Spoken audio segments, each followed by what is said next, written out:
Hello friends, wrestle times में आपका स्वागत है और मैं हूं नितेश भारद्वाज। आज जॉन सीना और ब्रॉक लेसनर के बैड ब्लड वाले मैच के बारे में बात करेंगे जो हो सकता है सितंबर में। तो दोस्तों, अगर आप चैनल पर नए हैं तो चैनल को सब्सक्राइब कर दीजिए और बेल आइकन को प्रेस कर दीजिए। तो चलिए आज के रेसलिंग प्राइम टाइम को शुरू करते हैं। तो दोस्तों, जैसा कि आप जानते हैं, ब्रॉक लेसनर ने समर स्लैम में वापसी की थी जो बिल्कुल अनएक्सपेक्टेड था। लेकिन ब्रॉक लेसनर आए और जॉन सीना को F5 दी, जिसके बाद से जॉन सीना और ब्रॉक लेसनर के मैच के रूमर आने लग गए थे और वो अब कंफर्म होता हुआ दिखाई दे रहा है, क्योंकि आने वाले टाइम में ये WWE की तरफ से अनाउंस भी कर दिया गया है कि स्मैकडाउन में जो आने वाली कुछ स्मैकडाउन है सितंबर में, उसमें ब्रॉक लेसनर की अपीयरेंसेस है। ब्रॉक लेसनर आएंगे उसमें और जॉन सीना भी आएंगे स्मैकडाउन में।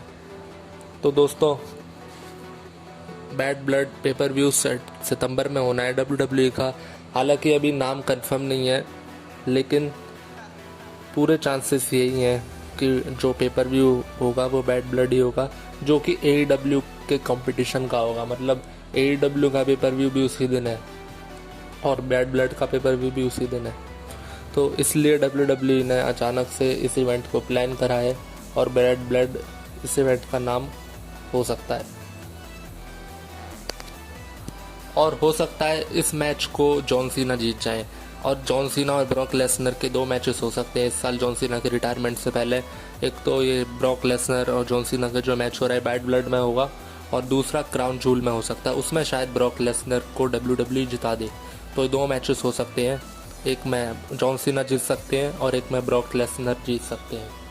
और जॉन सीना, जब ये टाइम आएगा जॉन सीना और ब्रॉक लेसनर के मैच का, जॉन सीना के पास भी बहुत कम ही मैचेस रह जाएंगे। जॉन सीना उसके बाद जल्दी से फिर रिटायर हो जाएंगे। तो ये मैच काफ़ी इम्पोर्टेंट होने वाला है अब जॉन सीना के इस फाइनल, इस करियर के फाइनल मोड पर। और दोस्तों, जैसा कि मैंने अपने पिछले वीडियोस में बताया था कि जॉन सीना के हिसाब से WWE पूरी स्क्रिप्ट लिख रही है जॉन सीना के रिटायरमेंट को लेकर, जिसमें जॉन सीना जिनसे मैच करना चाहते हैं उनसे जॉन सीना का मैच कराया जा रहा है, जैसे रैंडी ऑर्टन, ब्रॉक लेसनर। और ये भी रूमर्स है कि जॉन सीना चाहते हैं विंस मैकमैन को अपने इस रिटायरमेंट फेयरवेल टूर में शामिल करना। फाइट नहीं, शामिल करना, विंस मैकमैन भी शामिल हो, जॉन सीना, सब WWE के लेजेंड्स को शामिल करना चाहते हैं अपने इस फेयरवेल टूर में। और दोस्तों, जो मैट रिडल रेसलर है वो WWE में तो है अब है नहीं, और मैट रिडल ने कहा है कि अगर मैट रिडल का सामना हो असली में रोमन रेंस और ब्रॉक लेसनर से, तो मैट रिडल हरा सकते हैं ब्रॉक लेसनर और रोमन रेंस को। तो इसके बारे में आपका क्या कहना है दोस्तों? ये बात आप कमेंट कर ज़रूर बताना कि क्या मैट रिडल ब्रॉक और रोमन को हरा सकता है या नहीं। हालांकि मेरे हिसाब से तो ऐसा है कि मैट रिडल रोमन रेंस और ब्रॉक लेसनर को नहीं हरा सकता है। अब दोस्तों, आज की फ्राइडे नाइट स्मैकडाउन के बारे में बात कर लेते हैं। तो इस स्मैकडाउन के बारे में दोस्तों मैं यही कहना चाहूँगा कि ये स्मैकडाउन बिल्कुल भी अच्छी नहीं थी, बिल्कुल भी इसमें मज़ा नहीं आया देखकर, क्योंकि सारे नए रेसलर्स के इसमें सेगमेंट थे और बिल्कुल भी इस स्मैकडाउन में मज़ा नहीं आया। क्योंकि दोस्तों, अब काफ़ी जो पुराने सुपरस्टार्स हैं WWE में वो एक एक कर कम होते जा रहे हैं। जॉन सीना भी अब रिटायर होंगे, रैंडी ऑर्टन भी रेगुलर नहीं आते हैं और रोमन रेंस के भी रेगुलर मैचेस नहीं होते हैं। तो अब पुराने सुपरस्टार्स WWE में नहीं है, या है तो बहुत कम है, वो रेगुलर नहीं आते हैं। और जो नए आए हैं उनमें इतनी खास बात नहीं दिखाई दे रही है।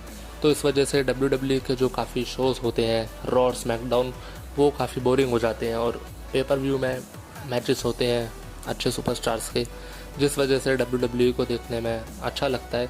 लेकिन जो आज की स्मैकडाउन थी वो, अगर मैं पर्सनली आपको बताऊं अपने ओपिनियन के हिसाब से, तो काफ़ी बोरिंग थी। और अगर WWE को अगर हम सजेशन देना चाहें तो मैं WWE से इतना ही कहूँगा कि WWE को अपनी जो स्मैकडाउन या रॉ की जो भी स्टोरी लाइन है वो पहले के हिसाब से तैयार करनी चाहिए। जैसे एटीट्यूड एरा, रूथलेस एग्रेशन, या 2015 तक भी WWE रॉ और स्मैकडाउन के शोज इतने अच्छे होते थे। 2016, 17, 18 तक भी WWE रॉ स्मैकडाउन के शो काफ़ी अच्छे हुआ करते थे।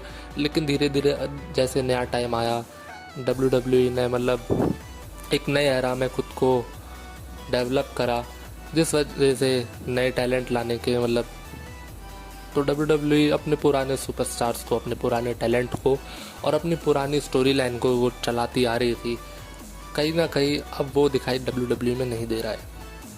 तो दोस्तों आप भी अगर उस एरा को मतलब मिस करते हैं, WWE के रूथलेस एग्रेशन एटीट्यूड एरा और 2015-16 तक WWE जैसी मैचेस कराती थी रॉ स्मैकडाउन में, वैसा अगर आप चाहते हैं तो आप कमेंट कर ज़रूर बताएं आपको कैसी लगती है आजकल के शोज़ WWE के, और आज की स्मैकडाउन आपको कैसी लगी ये भी आप कमेंट करके ज़रूर बताएं।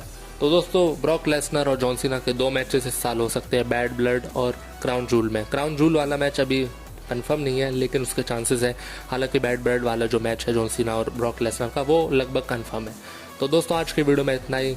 ऐसे ही WWE से रिलेटेड वीडियोस के लिए चैनल को सब्सक्राइब कीजिए, बेल आइकन को प्रेस कीजिए और मिलते हैं अगले वीडियो में।